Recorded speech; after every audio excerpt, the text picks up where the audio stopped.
Bonjour à tous, bienvenue dans Arnaud Direct, tout nouveau rendez-vous sur BFM TV. Je suis très heureux de vous retrouver avec notre équipe de chroniqueurs que je suis ravi d'accueillir aussi et qu'on va retrouver tous les jours. Lucie Robquin pour l'économie, Guillaume Darret pour la politique, François Clémenceau pour l'étranger. Bonjour à vous les amis. Bonjour Julien. Merci de m'accompagner jusqu'à midi pour cette première et pour les autres. On regarde le sommaire pour ce matin avec d'abord le rejet massif des Français sur la suppression des jours fériés. Alors François Bayrou va-t-il reculer sur cette mesure? C'est l'une des grandes questions qui se posera. Conférence de presse, on vous le rappelle, à suivre sur BFM TV à 16h. Le maire de Choisy-le-Roi, il sera avec nous dans cette émission après qu'un homme suspecté d'être un tueur en série a été arrêté sur le territoire de sa commune. Suspect qui est accusé après que 4 corps ont été retrouvés, vous vous en souvenez bien sûr, dans la Seine. Et puis, autre titre, ce matin, un palier franchi dans la crise diplomatique entre la France et les États-Unis, fait rarissime. François nous le confirmera tout à l'heure, l'ambassadeur américain est convoqué par le gouvernement après une lettre incendiaire. Allez, Arnaud Direct, c'est parti pour 2 heures d'info.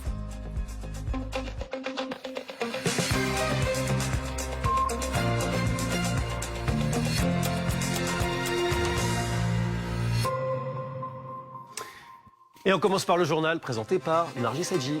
Bonjour Julien. Bonjour à vous Nargis. L'actualité donc de ce lundi matin, elle est dominée par cette journée très chargée pour le Premier ministre François Bayrou qui s'exprimera à 16h. Attention, édition spéciale sur BFM TV dès 15h. Quel est le programme pour cette conférence? Eh bien, tout d'abord, le Premier ministre va convoquer son gouvernement avenue de Ségur pour une réunion de travail. Et dans la foulée, eh bien, il tiendra donc sa conférence de rentrée à 16h. François Bayrou qui tente toujours de convaincre sur son plan d'économie de 44 milliards d'euros pour l'année prochaine, face à la menace de censure brandie par la gauche, mais aussi le Rassemblement national, et face aussi à cette menace du blocage du 10 septembre. Et vous, qu'attendez-vous de ces annonces? Romain Ethuin, vous êtes à Lyon et vous avez posé la question aux Français que vous avez rencontrés. Bien, tout à fait, avec Damien Charton, on parcourt les rues de Lyon pour savoir un petit peu ce qu'il pense de cette mesure phare qui est bien entendu la suppression des 2 jours fériés, on le rappelle, qui est censé réaliser plus de 4 milliards d'euros d'économies parmi les 44 milliards d'euros qui sont prônés par le gouvernement. Alors on a beaucoup de travailleurs, de Français qui sont plutôt opposés. Nous sommes maintenant avec Tiffaine, vous êtes restauratrice et vous le disiez, cette mesure elle ne va pas forcément vous impacter en tant que telle. Non, effectivement, parce que nous, par rapport à la convention collective de la restauration, les jours fériés, ça ne change rien. On n'est pas payé plus, on n'a pas de récupération, mis à part le 1er mai. Voilà. Hormis un petit doute, vous le disiez, peut-être sur les jours fériés, puisque qui dit moins de jours fériés dit peut-être moins de clients aussi, même si ça c'est très variable. C'est variable parce qu'au Hall Paul Bocuse, on a beaucoup de touristes. Donc du coup, c'est vrai qu'on n'est pas forcément impacté. Nous, on est impacté souvent sur les longs week-ends où les gens partent. Et alors ce que vous disiez, donc ça c'est la restauratrice qui part, à titre personnel, vous étiez un petit peu plus dubitatif sur le choix de la date des jours fériés, c'est ça notamment le lundi de Pâques? Oui, tout à fait. En tant que catholique, je trouve ça, on est en France et supprimer un jour quand même qui est important pour les catholiques, les chrétiens en France, je trouve ça un peu moyen. Tout ça pour réaliser des économies alors que c'est toujours les citoyens qui payent pour les erreurs des autres. Donc je trouve ça un peu moyen. Voilà, donc vous l'entendez, ces Français ils sont plutôt divisés sur cette mesure et ce sera au rôle du Premier ministre de les rassurer, de leur expliquer ces nouvelles mesures. On le rappelle dans un contexte explosif sur fond de menaces de censure et de blocage de pays dès la rentrée de l'autre part. Romain Ethuin avec Damien Charton en direct. Merci beaucoup. On entendra évidemment des paroles de Français tout au long de cette journée sur BFM TV à propos de cette conférence de presse. Une image maintenant particulièrement spectaculaire qu'on voulait vous montrer, Nargis, ce matin. C'est un accident d'hélicoptère, même si l'histoire se finit pas si mal que ça. Absolument, c'était hier en début de soirée, vous le disiez, dans le Finistère, cet hélicoptère bombardier d'eau alors qu'il intervient sur un incendie qui menaçait une habitation. Eh bien, vous le voyez, il tente de remplir son récipient d'eau, il ne parvient pas à redécoller, finit par retomber dans l'étang de la commune. Heureusement, vous le disiez, Julien, il n'y a pas eu de victime. Écoutez le témoignage d'une personne qui était présente sur les lieux hier. Après la vidéo, il y a un ami à moi qui prend son paddle et qui commence à aller jusqu'à aller les voir. Ils sont sortis du truc, ils ont dit on n'est pas blessé et tout va bien. Du coup, il y a des gens qui ont été les chercher. Voilà, c'est vraiment miraculeux quand on voit cette image vraiment très impressionnante. Un palier maintenant qui a été franchi dans la crise diplomatique entre la France et les États-Unis. Rebondissement spectaculaire aujourd'hui. Absolument, avec la colère de Paris qui convoque son ambassadeur des États-Unis en France. Le diplomate accuse Emmanuel Macron de ne pas en faire suffisamment dans la lutte contre l'antisémitisme. Quelques jours après des accusations de la part de Benyamin Netanyahou, des commentaires jugés inacceptable par le Quai d'Orsay. Antoine Lard, l'ambassadeur Charles Kouchner n'est pas n'importe qui, il est très proche de Donald Trump. Oui, Charles Kushner fait vraiment partie du clan Trump. Son fils est marié à Ivanka Trump, la fille du président américain. Il est fidèle, il est loyal, il a aussi donné beaucoup d'argent à la campagne. Tout cela lui a valu d'être récompensé avec ce poste d'ambassadeur en France, alors même qu'il n'a aucune expérience diplomatique. C'est un homme d'affaires qui a fait fortune dans l'immobilier. Aujourd'hui, en tout cas, Charles Kushner, c'est la voix du président Trump à Paris. Et le timing de cette charge contre Emmanuel Macron ne doit rien au hasard. C'est clairement un coup de pression, alors que fin septembre, le président français va reconnaître officiellement la Palestine comme un État. Et ça ne plaît pas du tout à l'administration Trump, qui est très proche de Benjamin Netanyahou. Le Premier ministre israélien est furieux contre la France. Charles Kushner, comme Netanyahou, dit que la reconnaissance d'un État palestinien encourage les extrêmes et l'antisémitisme. Alors c'est pas la première fois que Washington s'en prend à la France sur ce sujet. Marco Rubio, le chef de la diplomatie, est déjà monté à plusieurs reprises au créneau. Il dénonce une insulte aux victimes du 7 octobre. Il faut s'attendre à des pressions de plus en plus fortes au cours des prochaines semaines et la convocation de l'ambassadeur américain risque d'envenimer encore un peu plus la situation. Et vous entendrez tout à l'heure le représentant des Républicains overseas qui interviendra sur cette affaire. On va se demander maintenant, Nargis, si une faute a été commise, faute dramatique, par les autorités sanitaires. Oui, la question se pose après le décès d'un jeune homme de 24 ans. C'était en janvier dernier. Au Mans, le jeune homme décède après plusieurs appels passés au SAMU. Pauline Revenat, vous êtes chef du service police-justice de BFM TV. Que sait-on de ce qu'il s'est passé ? Eh bien, on sait qu'il y a eu 3 appels successifs. Le 28 janvier, d'abord vers 22h30, Esteban, c'est son prénom, 24 ans, dit suffoquer et ne respirer qu'à moitié.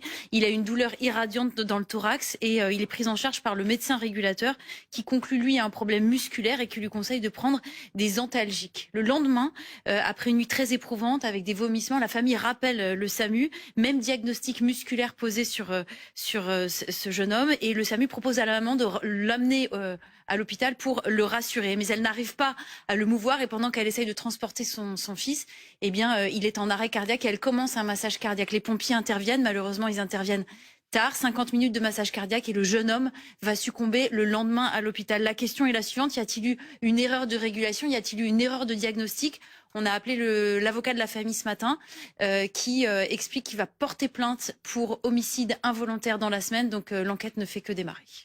Merci beaucoup, Pauline. Et la maman, on l'entendra d'ailleurs tout à l'heure, au long de cette émission, aux alentours de 11h, 11h30. Son témoignage qui est évidemment un témoignage particulièrement fort. Dans l'actualité judiciaire également, Nargis, un homme qui est déféré aujourd'hui.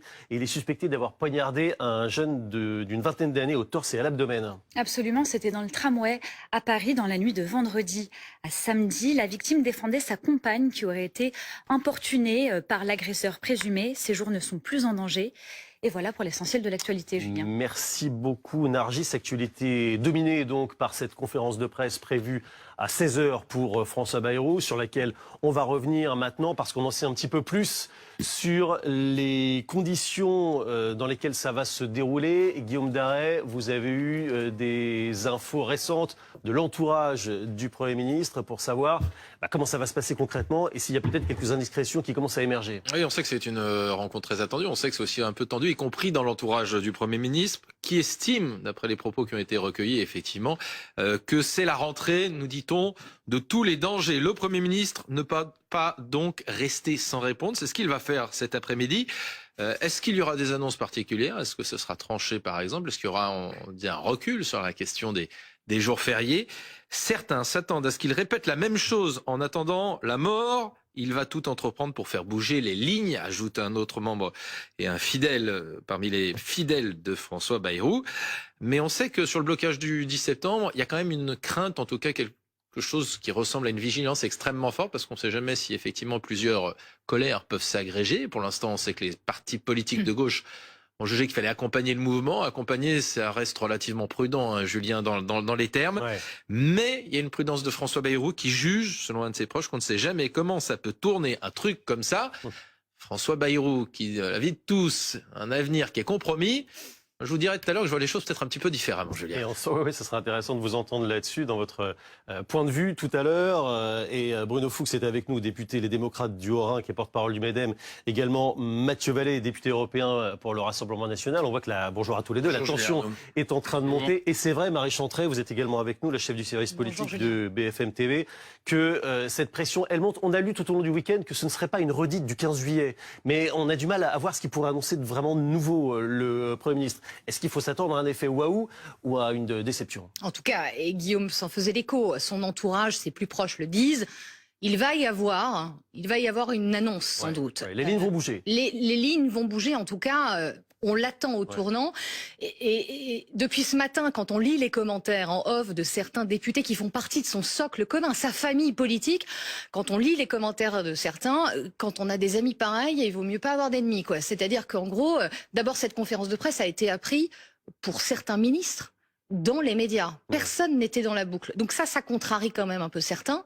De dire, bon, à nous prendre par surprise, c'est bien sympa, mais il va falloir peut-être être intégré à ce processus-là.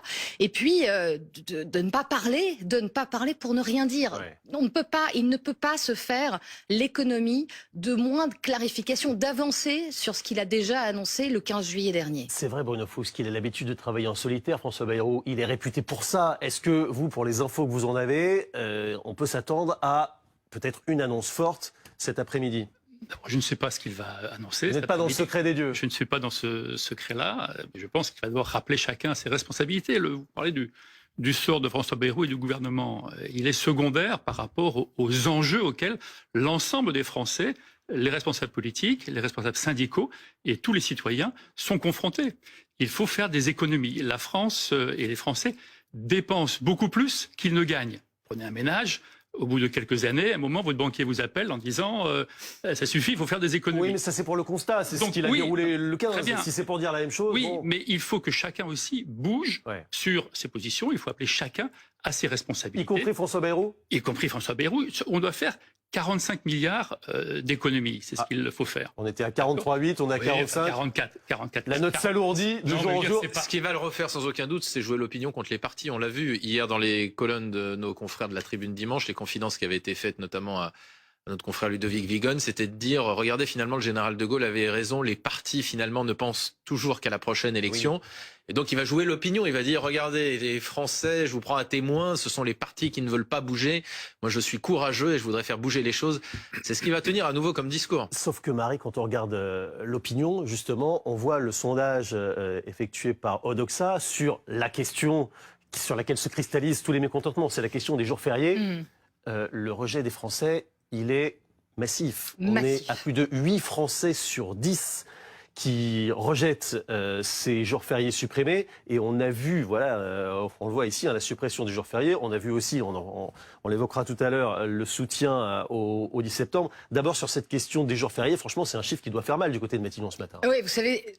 À Matignon comme ailleurs, on dit les sondages, on les regarde pas vraiment, c'est secondaire. Ouais, il y en a quand même, il y a quelques enquêtes d'opinion qu'on regarde quand même de très près, surtout quand elles vont majoritairement dans le même sens et que les chiffres évoluent. C'est-à-dire qu'il y a un mois et demi, on était à 70-75% d'opposition, on est à 10 points de plus un mois et demi plus tard. Ce qui veut dire que quand même, dans la pédagogie, l'explication, le service après-vente, c'est sans doute un peu loupé. Ouais. Ça, on a fait remonter ça au Premier ministre et il n'a qu'à le constater, allumer sa télévision et entendre quand on tend le micro aux Français. Ce qui est possible là, c'est une forme de négociation. Ce qu'on explique dans l'entourage, Monsieur Fuchs est là pour peut-être me contredire ou aller dans mon sens, c'est que le Premier ministre, sur le cadre et l'effort général, ces fameux 44 milliards, il ne veut pas bouger. On ne peut pas aller en deçà de ça. Mais si des propositions sont faites, peut-être pour renoncer à ces 2 jours fériés, eh bien, elles seront peut-être prises en compte. Et c'est ça l'objet d'une négociation aussi, c'est d'aller très haut ces 2 jours et peut-être arriver à 1. Et ça sera vu comme un cadeau fait aux oppositions. Est-ce que vous pensez, Mathieu Vallée, que c'est ça, au fond, la tactique de François Bayrou pour arriver à ses fins, placer le curseur très haut pour lâcher un petit peu de lest et finir par convaincre les opposants, dont vous peut-être?